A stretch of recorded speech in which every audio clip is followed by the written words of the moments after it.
Section 190 of the Bharatiya Nyaya Samhita provides that every member of unlawful assembly guilty of offence committed in prosecution of common object.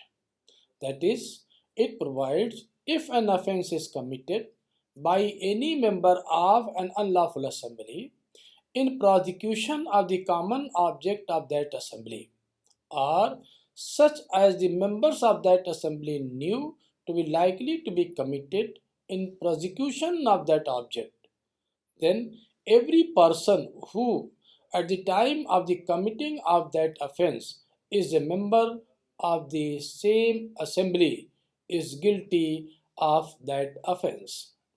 Section 190 of the Bharatiya Nyaya Samhita corresponds to Section 149 of the Indian Penal Code. Ingredients of Section 190.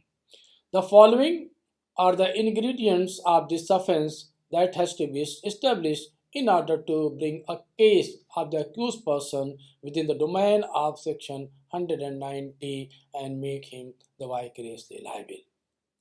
That is the number one, some offence must be committed by any member of an unlawful assembly. And number two, such offence must have been committed in prosecution of the common object of the assembly, or must be such as the members of the assembly knew to be likely to be committed. Then after scope of this section, the section is divided into two parts.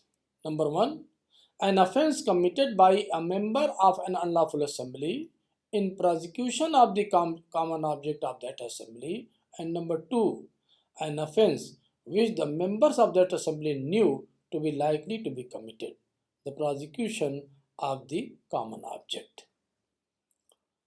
Offence committed by members of the unlawful assembly, the Supreme Court in Yunis versus State of Madhya Pradesh held that presence of accused as part of unlawful assembly is sufficient for conviction.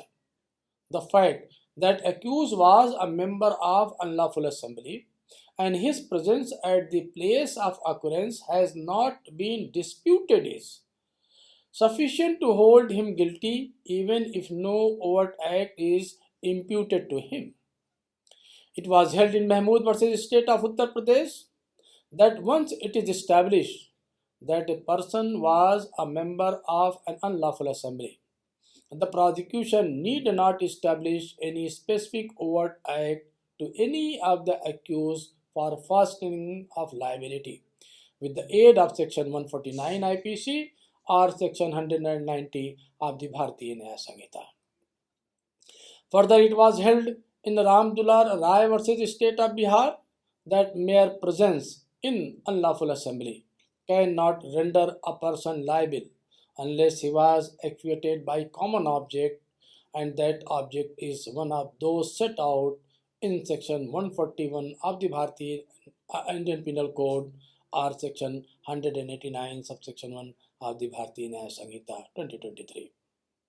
Common object is different from a common intention as it does not require prior concert and prior meeting of the mind before attack.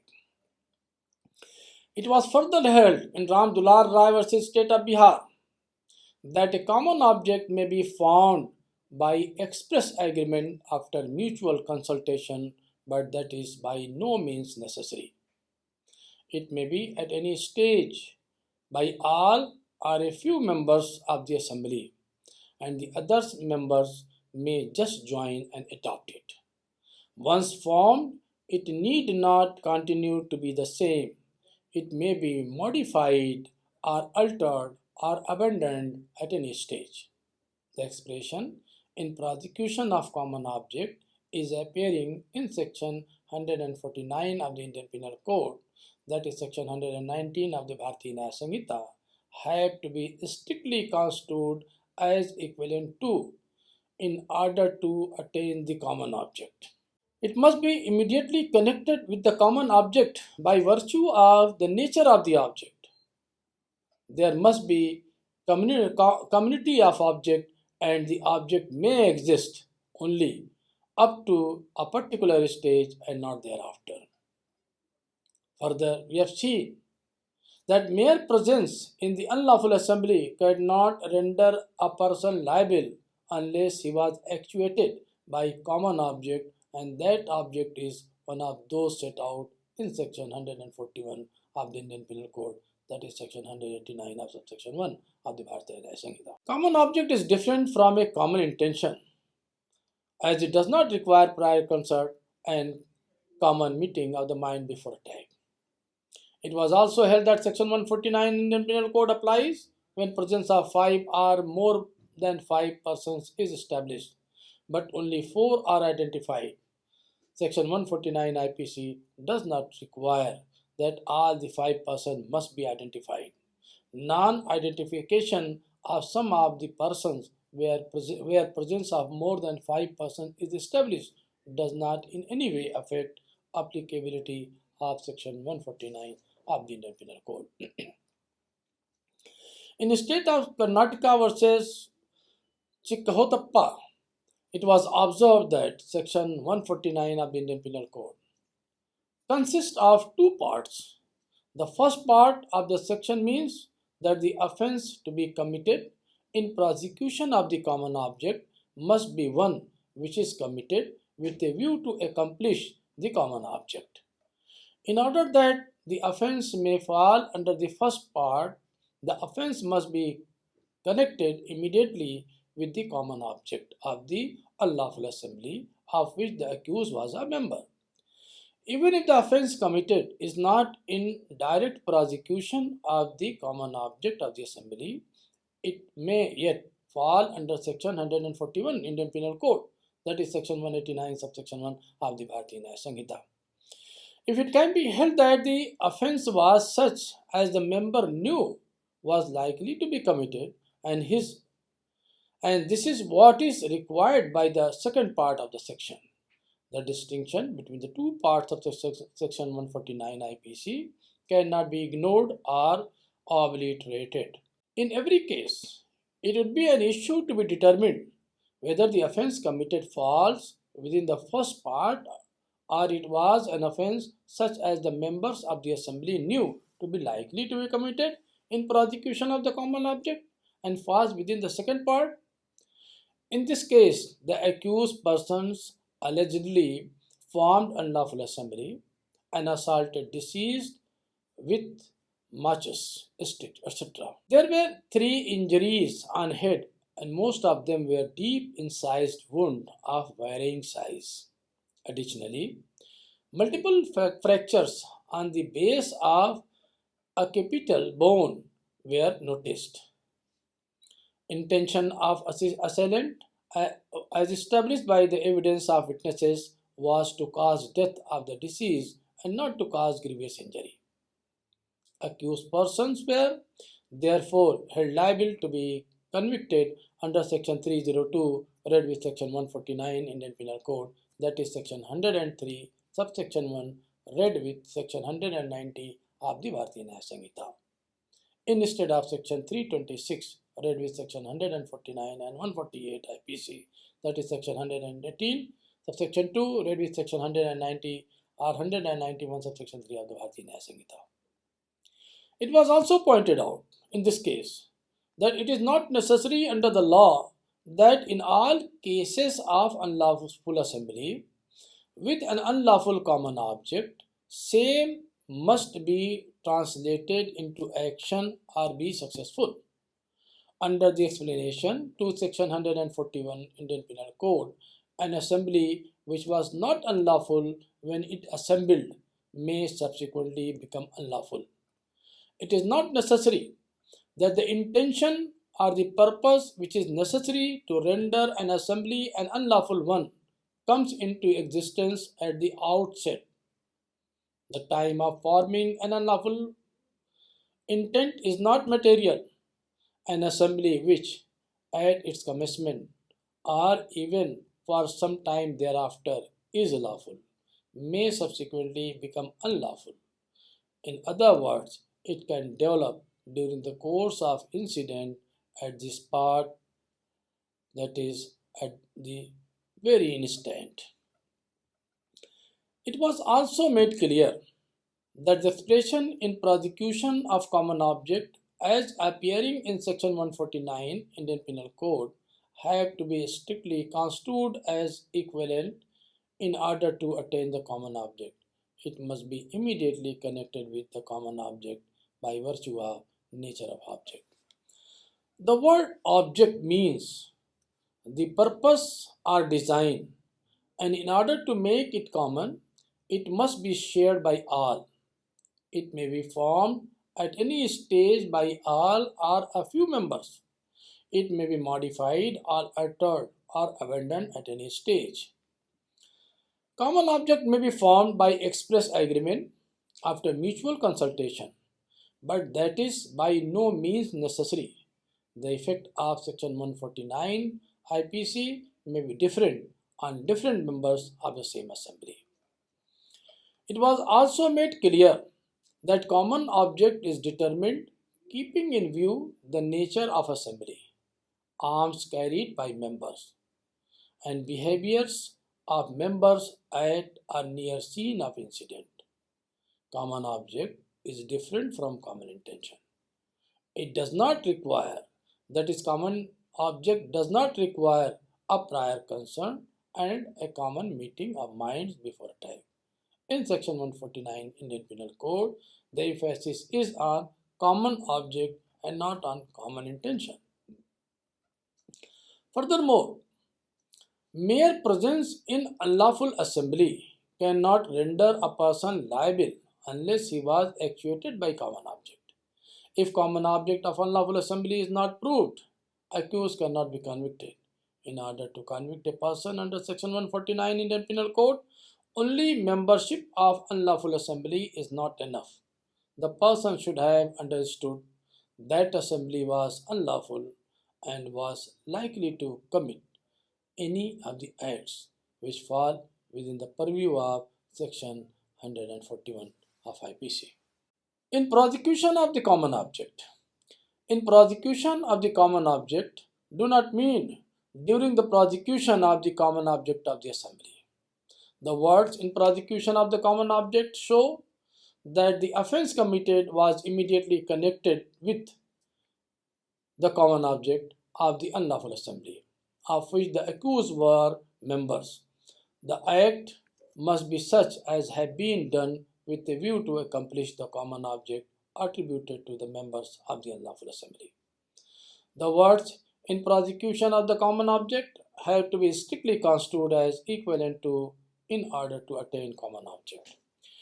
In order to bring a case within this section, it must be proved that the act was done with a view to accomplish the common object of the unlawful assembly, or the act, though not one done in prosecution of the common object of the unlawful assembly, was one which the accused knew would be likely to be committed in prosecution of the common object. This section is never intended to punish a members of an unlawful assembly for any offense committed by any member of it.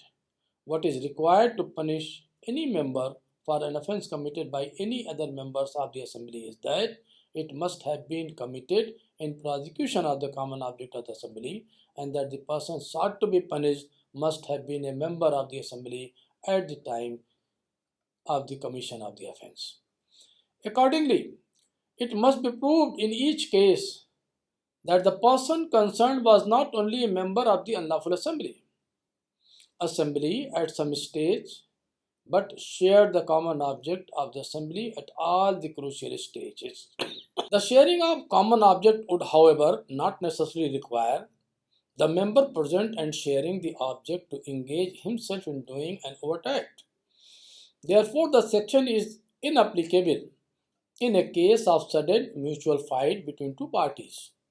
Constructive criminal liability in such cases cannot be imposed because of the lack of a common object. The individual acts cannot be grouped together in such cases, and the individuals are to be held responsible for their individual acts. Common object of an unlawful assembly. In the case at hand, all the accused person had come together armed with lathis. Hetram, who died during the pendency of the appeal, was armed with a gun. The eyewitnesses, who were natural witnesses, being brothers, had deposed in an unequivocal manner about the assault by all the accused person. The common object was clearly evident. In such a situation, attribution of a specific individual overt act has no role to play. All the requisite tests to attract Section 149 of the Indian Penal Code were established by the prosecution. The court explained that the common object of an unlawful assembly can also be gathered from the nature of the assembly, the weapon used by its member, and the behavior of the assembly at or before the scene of occurrence. It cannot be stated as a general proposition of law that unless an overt act is proven against the person who is alleged to be a member of the unlawful assembly, it cannot be held that he is a member of the assembly. What is really required to be seen is that the member of the unlawful assembly should have understood that the assembly was unlawful and was likely to commit any of the acts which fall within the purview of Section 141 Indian Penal Code, that is Section 189, subsection 1 of the Bharatiya Nyaya Sanhita. The core of the offense is the word object, which means the purpose or design, and in order to make it common, it should be shared by all. Needless to say, the burden is on the prosecution.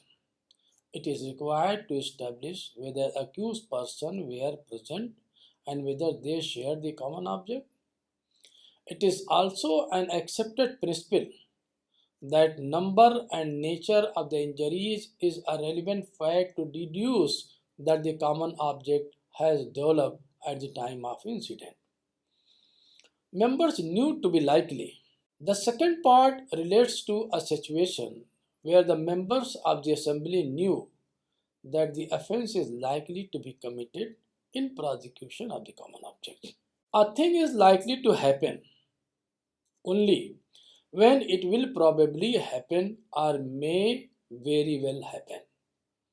The word knew indicates a state of mind at the time of commission of an offense and not later. Knowledge must be proved. The word likely means some clear evidence that the unlawful assembly had such a knowledge. The prosecution must prove that the accused not only knew that the offense was likely to be committed, but also that it was likely to be committed in prosecution of the common object of the assembly. In Casey Matthew, people gathered at dead of night, armed with crackers, choppers, and stick to rescue persons who were guarded by armed police. It was held that they must have known that murder will be committed and a conviction for murder come writing was justified. It was held in Gangadhar Behra versus the state of Odisha that the expression in prosecution of common object as appearing in section 190 of the Bharatiya Nyaya Sanhita has to be strictly construed as equivalent to in order to attain the common object. It must be immediately connected with the common object by virtue of nature of the object. There must be community of object and the object may exist only up to a particular stage and not thereafter. It was further held that section 149 Indian Penal Code consists of two parts. The first part of section means that the offense to be committed in prosecution of the common object must be one which is committed with a view to accomplish the common object. In order that the offense may fall within the first part, the offense must be connected immediately with the common object of the unlawful assembly of which the accused was a member. Even if the offense committed is not a direct prosecution of the common object of the assembly, it may yet fall under section 141, that is section 189, subsection 1 of Bharatiya Nyaya Sanhita, if it can be held that the offense was such as member knew to be likely to be committed.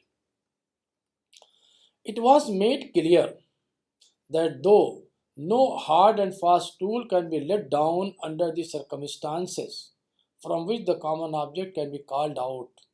It may reasonably be collected from the nature of assembly, arms it carries, and behavior at or before or after the scene of incident.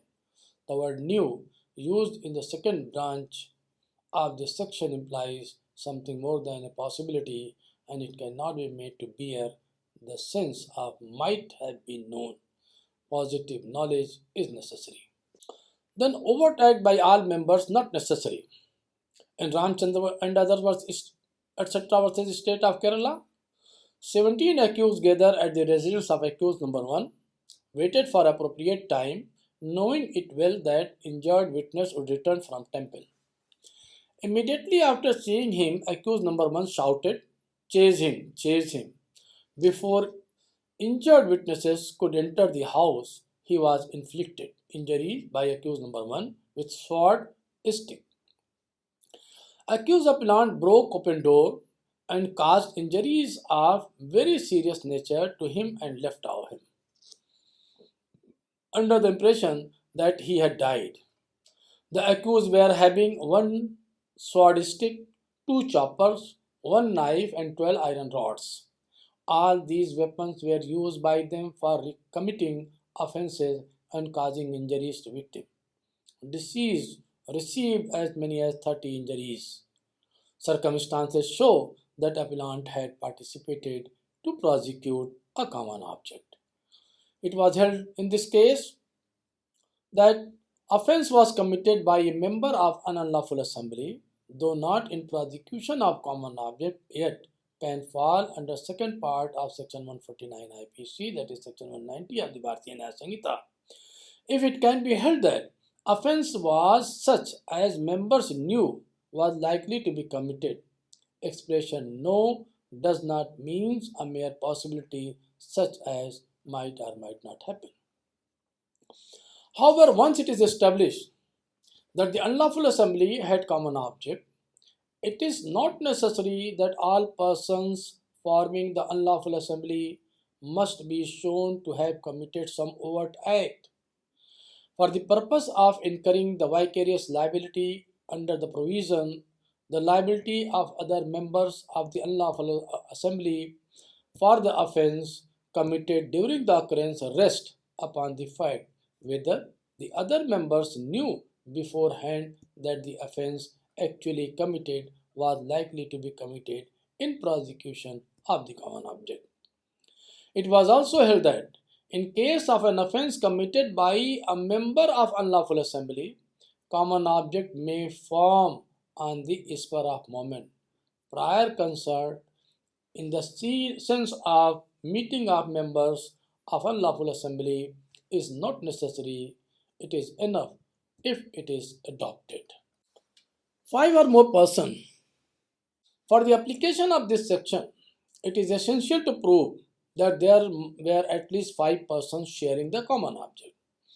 The presence of 5 or more persons must be unquestionably proved, although it may happen that some of them are unidentifiable or that their identity was doubtful. In such cases, even less than 5 persons may be convicted, but if it is doubtful that there were at least 5 persons, no conviction is possible under this section.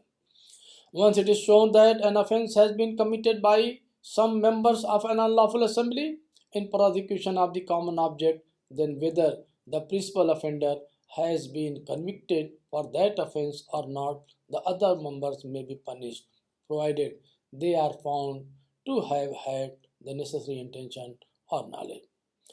In Bharwad Mipa versus State of Bombay, 12 named persons were charged with having formed unlawful assembly with the common object of committing the murder of 3 persons. Out of 12, only 4 were convicted by the High Court, and therefore an appeal was made to the Supreme Court. Among others, on the ground that conviction of less than 5 cannot be sustained under this section.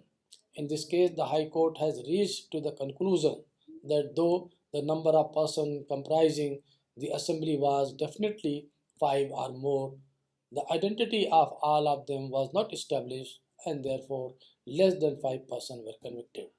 The Supreme Court held that conviction of 4 only by the High Court in such circumstances was maintainable.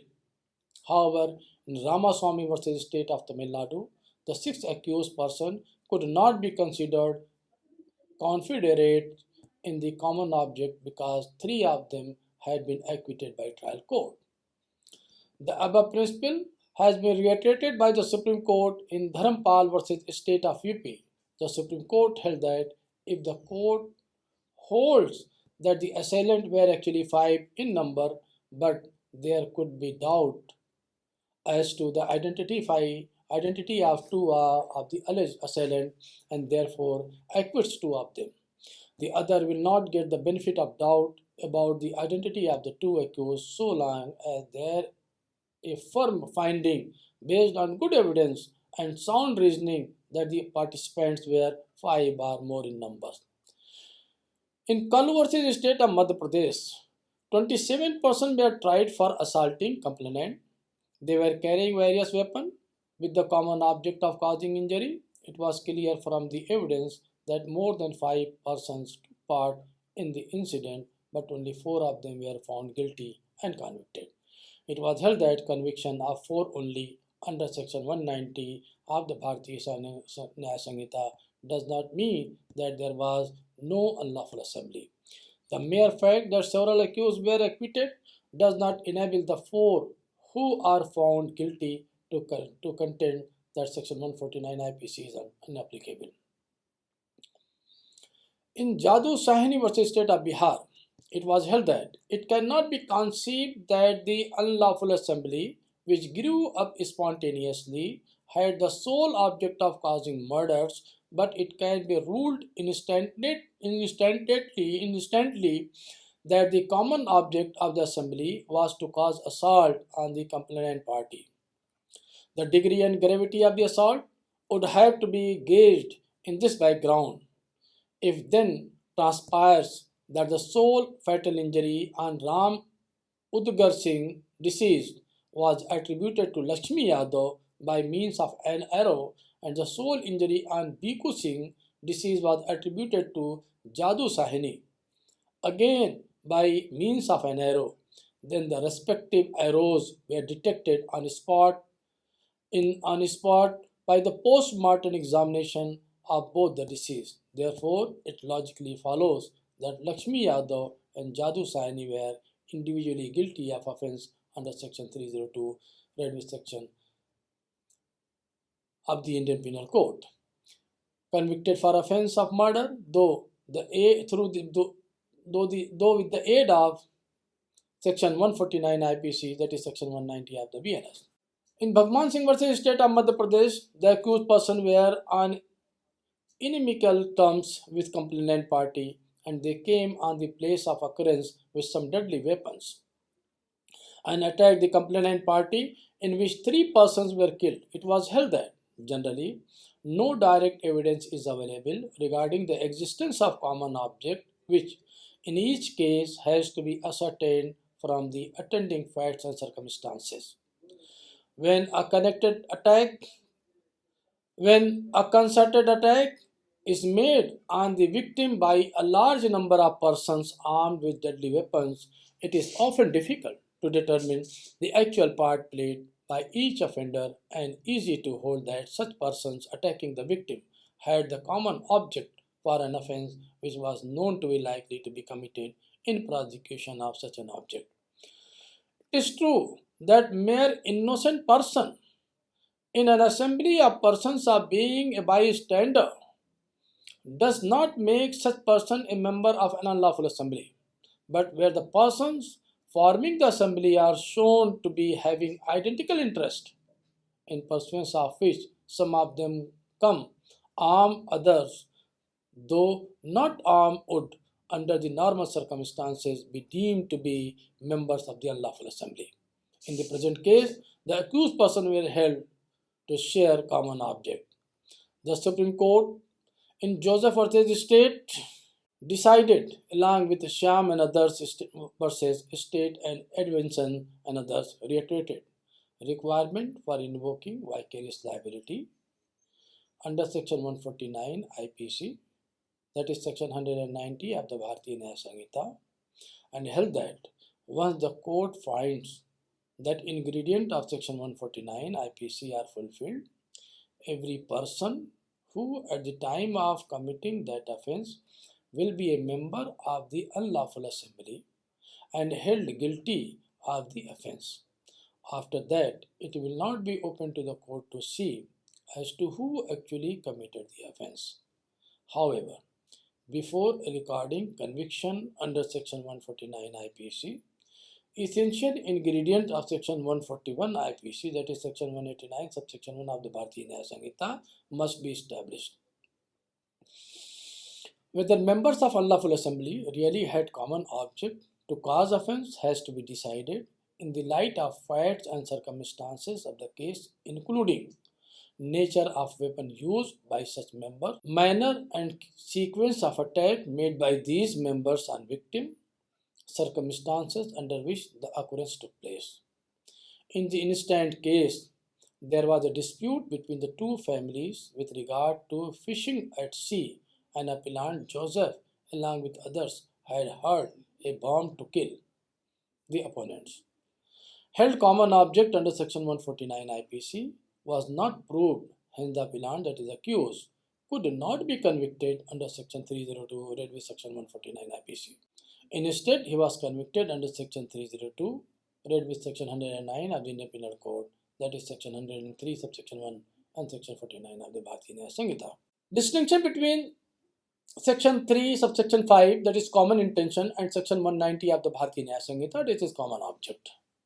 Section 3 subsection 5 does not but itself create any specific offence, whereas section 190 does so.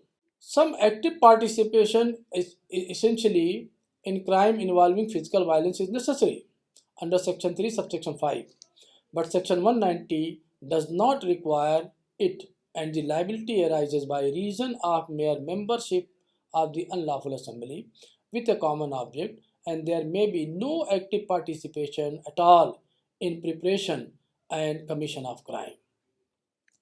Section 3 subsection 5 speaks of common intention, but section 190 contemplates common object, which is undoubtedly wider in its scope and amplitude than intention.